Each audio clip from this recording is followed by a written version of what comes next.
Drama, drama, drama, drama, drama, drama, drama, drama, drama, drama, drama, drama, drama. Bengals training camp is just 2 days away, and drama, well, it's just beginning. At least it feels that way. You're going to hear from Mike Brown. You're going to hear from Duke Tobin. You're going to get my thoughts and what Shemar Stewart's agent had to say in response to the Bengals front office. That and more right now on Cincinnati Bengals Talk.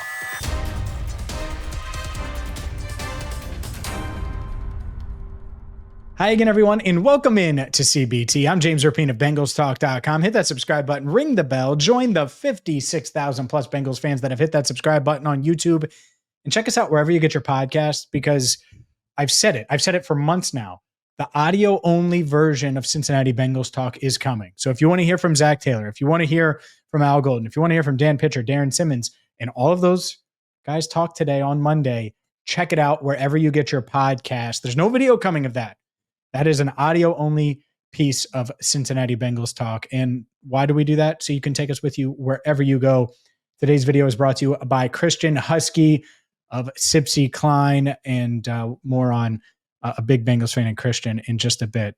Christian isn't alone, by the way, in doing this. I think everybody watching this, at least Bengals fans-wise, they want Shemar Stewart in camp. They want Shemar Stewart practicing. They want Shemar Stewart in on all of the fun that is training camp on Wednesday when things kick off.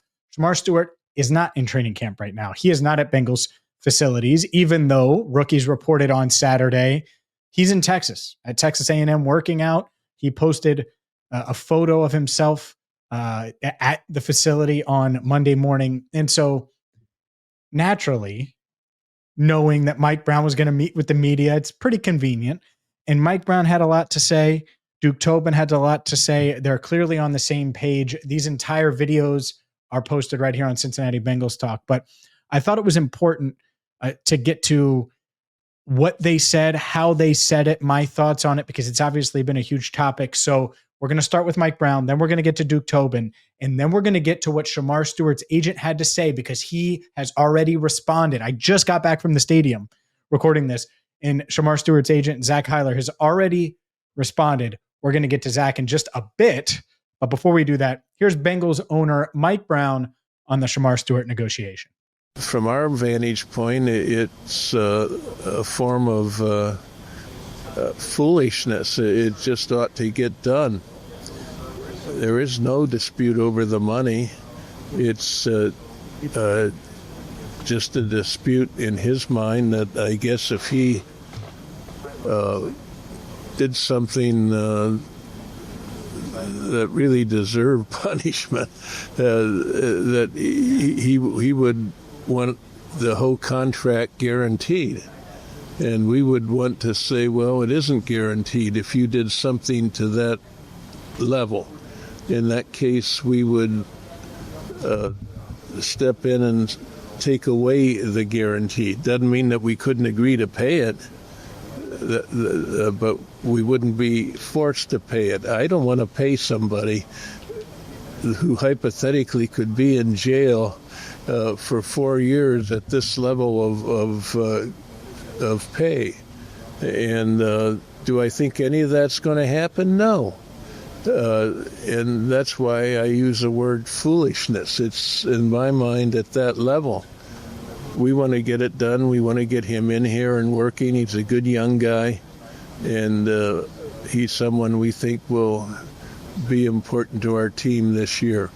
Look, I don't think the Bengals and Mike Brown was trying to win any kind of award with those comments. I think he was being very genuine and very honest and upfront about why the Bengals want this clause in there, that it protects them if something catastrophic were to happen and Shemar were to get in trouble. Now, we don't know all the particulars.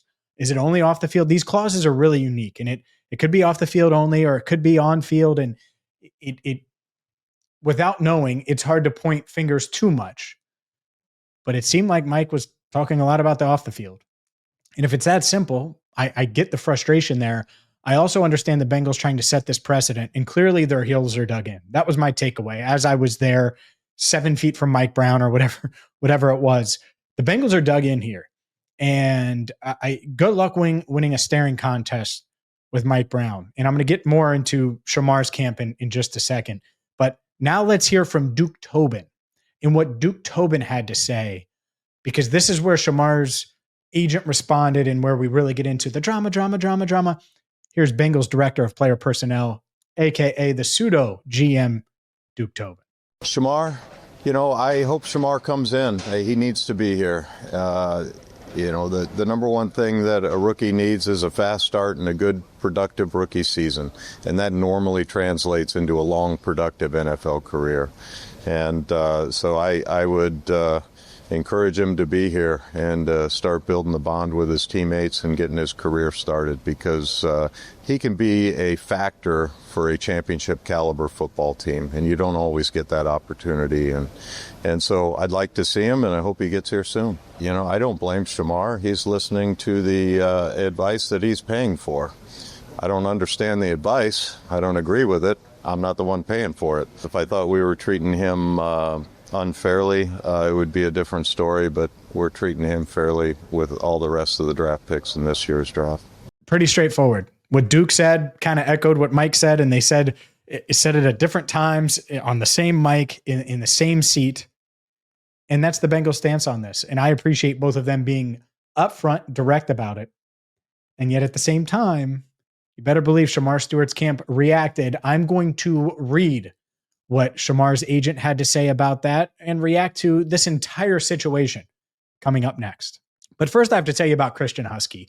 Christian Husky is a giant Bengals fan, and he's of Sipsy Klein Realty. And if you're looking to buy, sell, relocate, well, he knows every step and can help guide you along the way. Whether you're upgrading, downsizing, relocating, just starting the search, it doesn't matter. Do it with purpose with Christian Husky. Live well, move mindfully, and follow Christian at christian.husky or visit sipsyklein.com/chusky.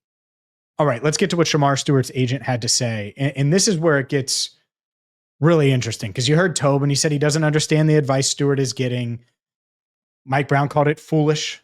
The foolishness, I think, is the direct quote. Hiller, and I believe it's Hiller, maybe it's Hiller. Either way, Shemar Stewart's agent, Zac Hiller, said, quote, and it might be Hiller. It looks like Hiller.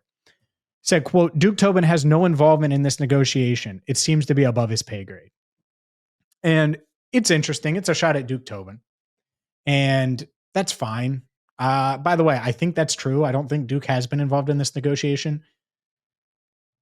But here's what I've tried to say. I said it at our live event at Wings and Rings a few weeks ago. I've said it multiple times on Locked On Bengals. I've tried not to beat the drum too hard or too loud, but it's something that I've been very, very clear on. And I think Shemar's camp, they just need to dial it back, because whether it's true or not, they're acting really inexperienced. And I don't mean Shemar. I don't think the Bengals are mad at Shemar. I think that they believe he's getting bad advice. Fine.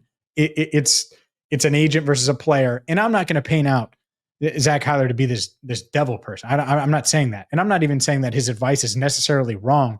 I think the way he's going about it is clearly wrong now. To call Mike Florio, by the way, and say Duke has no involvement in this negotiation, it seems to be above his pay grade. I forgot to give Pro Football Talk their due there. That's what it is. But you heard from Shemar's camp a ton, and that comes from the agent. Like, there's been a lot of rumblings and him wanting to do this and him responding on X and him in just shh. Like, fine, you have a problem with the clause. Okay, shh.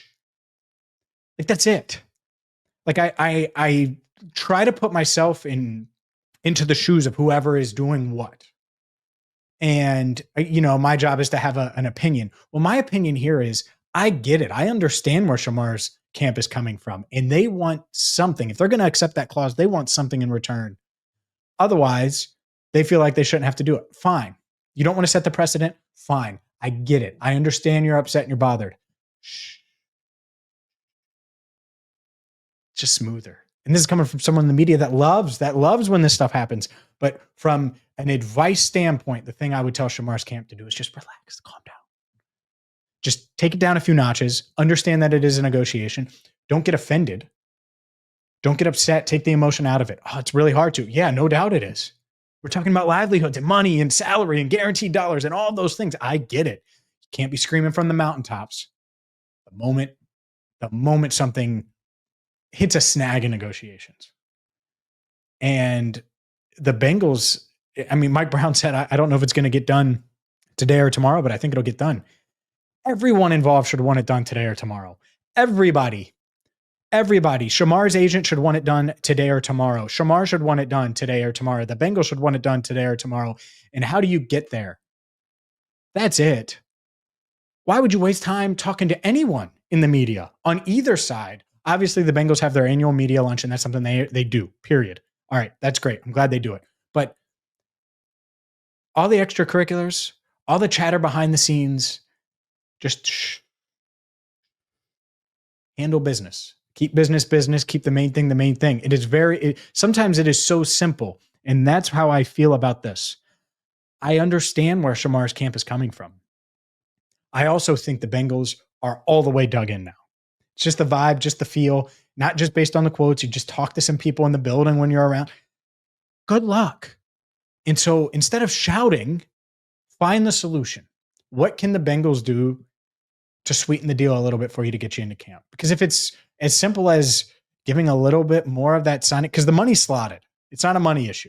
The money's slotted. Everyone knows what Shemar is going to make this year, or during that 4 years, just over $18 million. He's going to make $11 million or so in the first year. He's going to make a lot of money. But what this would do is if he gets in trouble, it would void the guarantees. Not void the contract, void the guarantees. And the Bengals could make a decision whether to keep him, whether to not. Okay, fine. That's something a lot of other teams in the NFL are doing. Fine. Well, what can the Bengals do? Probably give a little more of that signing bonus up front to sweeten the pot for Shemar to get him to take this. That's probably it. So if it is that simple, and it might be that simple, just breathe. And maybe the Bengals will offer you that 65%, 70%. But the loudness of everything and how loud it's been and the shouting from the rooftops and the going on this and going on social media and making calls here and behind the scenes. And it's been loud behind the scenes. That's a lot of what I'm talking about. It's been loud. Bring it down a notch. You don't need to call, and shout out to Mike Florio. You don't need to call Mike Florio the moment Duke Tobin makes a comment. You don't need to react to everything in the news. Just breathe, understand it's a negotiation, and it's going to get done because it is. So that's it. And everyone involved should want that to happen today. And anything other than that, that's not trying to push that forward, well, then that is bad advice. So Shemar's representation should want it to get done today. The Bengals should want it to get done today. If it gets done, guess what? We're going to have you covered right here on Cincinnati Bengals Talk. Mike Brown in his entirety, 19 minutes. Duke Tobin is in his entirety as well. Plus, if you check us out on audio, you're going to have a ton. My goodness, there's a ton. All of the coaches, head coach, all three coordinators, and then, of course, Mike Brown audio, Zac Hiller audio, like I said, and Duke Tobin audio. Bengals training camp is almost here. We're going to have you covered every step of the way. And until next time, for Andrew Fox Miller, I'm James Rapien. Thank you so much for watching and listening to Cincinnati Bengals Talk.